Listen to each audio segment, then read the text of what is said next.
Salut à tous. Alors avant de vous parler pour le quintet de ce samedi à Vincennes sur les 2100 mètres, je reviens sur hier. Hier, je vous donne un 2 sur 4 dans un pic 5 avec un partial qui était à 11 contre 1 et Rodelfé qui était à 9 contre 1. Et ça vous donne donc un beau petit 2 sur 4, surtout avec les cotes qu'il y a derrière. Ensuite, à Pau, je vous donne un deuxième, un gagnant à 3 contre 1. Je vous donne aussi à Pont-de-Vivo un gagnant.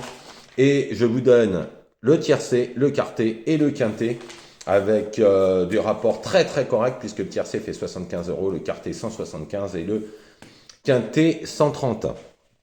Donc on y va pour ce samedi à Vincennes 2100 mètres. Donc tout ça, vous pouvez retrouver sur le www.turf-du6horses.com.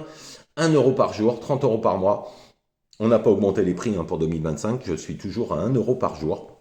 Donc profitez-en, surtout que décembre a été carton et janvier on démarre pas trop mal du tout, puisque c'est pas le premier tiercé, quarté, quintet que j'ai donné. La dernière fois c'était tiercé et le quartet il y a 2 jours. Donc avec des gagnants déplacés à 12 contre 1 et un gagnant même à 11 contre 1 que j'avais donné à Cagnes. Donc c'est très à Pau, pardon, j'avais fait un coup de 3 à Pau. C'était très très bien. Donc tout ça sur le www.turf-du6horse.com. Donc on y va, samedi Vincennes 2100 mètres réunion, une course 4, 14 partants. Une course, normalement ça devrait être relativement clair, mais il peut pour la 4-5e place avoir quelques tocards ou des belles grosses cotes qui pourraient un peu casser les jeux.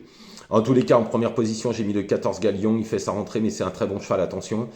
S'il est prêt, il tapera pas loin, surtout qu'il est en très gros retard de gain. Je l'avais donné déjà sur le www.turforce.com où on avait touché un beau gagnant à 7 contre 1 ce jour-là. Donc, je pense que c'est très bien. Ensuite, le 5 Hardy Crown en tête et en forme, c'est l'un des opposants directs aux favoris.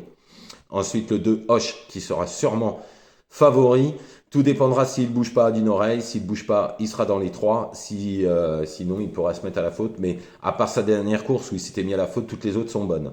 Ensuite, le 6, Gis. Alors, il aime ce parcours, mais il faut qu'il soit à tout prix caché. Si tel est le cas, il sera dans les 5. Ensuite, le 12, Furioso Flini. En forme même en seconde ligne, il ne faudra pas l'oublier au moment du choix. Le 8, Guerrier Castellet. Il a couru des bons lots.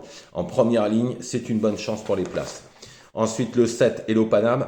Bon, un courant alternatif complet. Tout est une histoire de parcours avec lui, car s'il est bien luné, il pourrait se positionner 4-5e, et là, il va avoir une très grosse cote. Ensuite, le 13, Félicia Découvre. Elle n'a pas une marche de folie, franchement. Mais Eric Raffin au sulky, on s'en méfie. En complément, j'ai mis le 10, Gogo Gigi. Alors, ce cheval-là, si elle répétait sa performance qu'elle a fait à Mokanchi, elle serait tous les jours dans les 5, voire même mieux.